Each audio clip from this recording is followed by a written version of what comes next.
राधे राधे। चलिए आज रामचरितमानस का एक प्रसंग उठाते हैं। राम जी के विवाह में क्या हो रहा है। राम जी ने कहा, जब तक हमें हमारा नेक नहीं मिलेगा तब तक हम कौर नहीं उठाएंगे। सखियों ने कहा, चक्रवर्ती सम्राट के पुत्र होकर और इस प्रकार की बातें कर रहे हो, क्या आपको ये शोभा देता है। राम जी ने कहा, कुछ भी हो, तुम लोगों ने हमारा परिहास उड़ाया, हमें अंदर नहीं जाने दिया था, अब हमें नेक चाहिए। सखियों ने कहा, आपको तो हमने लक्ष्मी स्वरूपा सीता जी प्रदान कर दी, अब क्या शेष रह गया। और एक बात, अभी तक आप काले थे, यहाँ आकर काले से हरे हो गए। पहले रूखे सूखे थे, यहाँ आकर चिकने हो गए। अब और क्या कमी रह गई। हमने तो आपको उदारता पूर्वक आपको अपनी किशोरी जी दे दी, आपने ही कंजूसी दिखाई और हमें बिना दिए नेक अंदर आ गए। देने के रूप में हम आपको दे रहे हैं, दे चुके हैं, अब आप शीघ्रता पूर्वक कौर उठाएं। राम जी ने कहा, यह सब नहीं चलेगा, नेक चाहिए मतलब चाहिए, बिना नेक के एक भी कौर नहीं उठाएंगे। राम जी का हट देखकर सखियों ने आपस में कहा।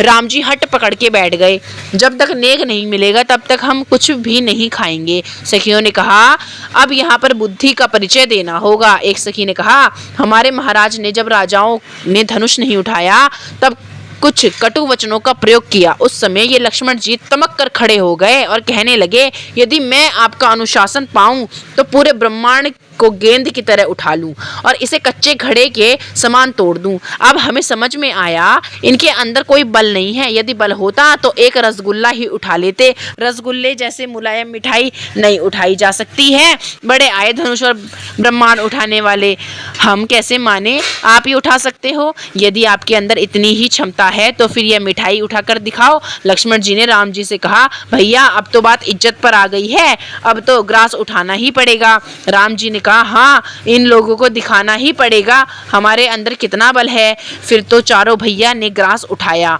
मुख में डालने ही जा रहे थे, इतने में एक सखी ने कहा, इतनी जल्दी भी क्या है, जब अभी तक ग्रास नहीं उठाया था तो कुछ देर और रुक जाओ। मिथिला की एक और परंपरा है, भोजन के समय दूल्हा से कुछ पहेलियां पूछी जाती हैं, आप पहले उन पहेलियों के उत्तर दो, उसके बाद ग्रास उठाओ। लक्ष्मण जी ने कहा, पूछो क्या पूछना है। तब एक सखी ने कहा, ऐसा कौन सा देश है जहाँ के पुरुष कभी नर कभी नारी बन जाते हैं। अब राम जी विचार करने लग गए, इनका उत्तर कैसे दूं, क्योंकि ये घटना तो हमारे अयोध्या की ही है।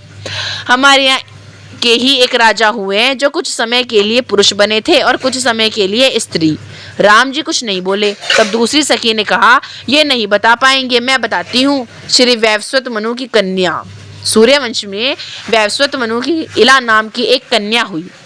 ब्रह्मा जी ने उन्हें स्त्री शरीर में भेजा और वशिष्ठ जी ने उन्हें अपने तपोबल से पुरुष बना दिया। फिर एक स्थान विशेष में जाकर वो पुनः स्त्री बन गए। चंद्रमा के पुत्र बुद्ध ने उनसे विवाह किया और पुनः स्त्री रूप में पुत्र को जन्म दिया।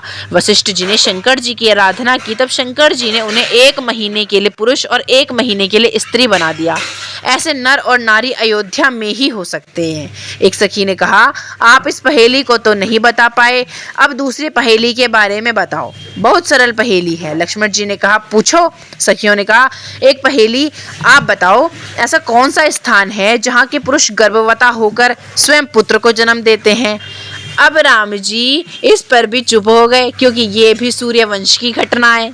तब दूसरी सखी ने कहा, लगता है इन्हें ये भी ज्ञात नहीं है। दूसरी ने कहा, तो क्या तुम्हें ज्ञात है। उसने कहा, हाँ, मुझे इसका उत्तर ज्ञात है। तब एक सखी ने कहा, बताओ। यह सुनकर उस सखी ने कहा, सूर्यवंश में एक ऐसे राजा हुए हैं जिन्होंने स्वयं गर्भ धारण करके और एक पुत्र को जन्म दिया है। अयोध्या में सूर्यवंश में युवनाश्व नाम के एक राजा हुए, उनके कोई पुत्र नहीं था।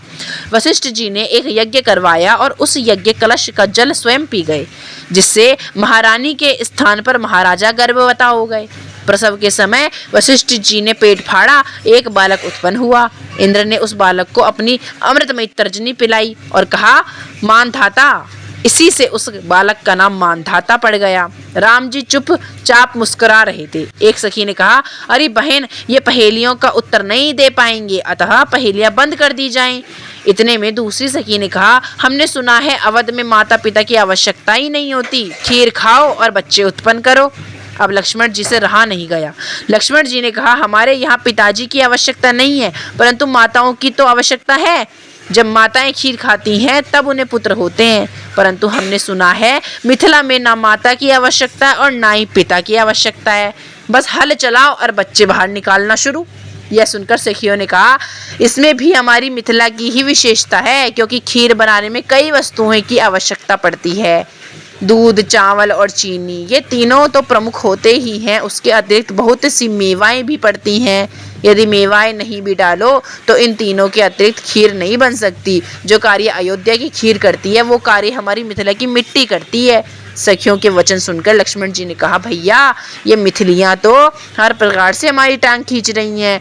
राम जी ने कहा, और बोलो, बढ़ चढ़ के, जब हम सभी चुप हैं तो तुम्हें भी चुप रहना चाहिए, बीच में बोले ही क्यों? लक्ष्मण जी ने कहा, मुझे लगा जब ये सभी इतना परिहास कर रही हैं तो छोटा सा परिहास मैं भी कर दूं, इसीलिए मैंने ऐसा बोला था।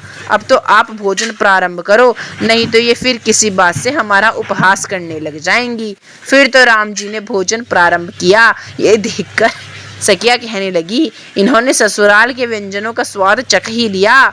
इसके आगे का प्रसंग नेक्स्ट वीडियो में, तब तक के लिए जय सिया राम।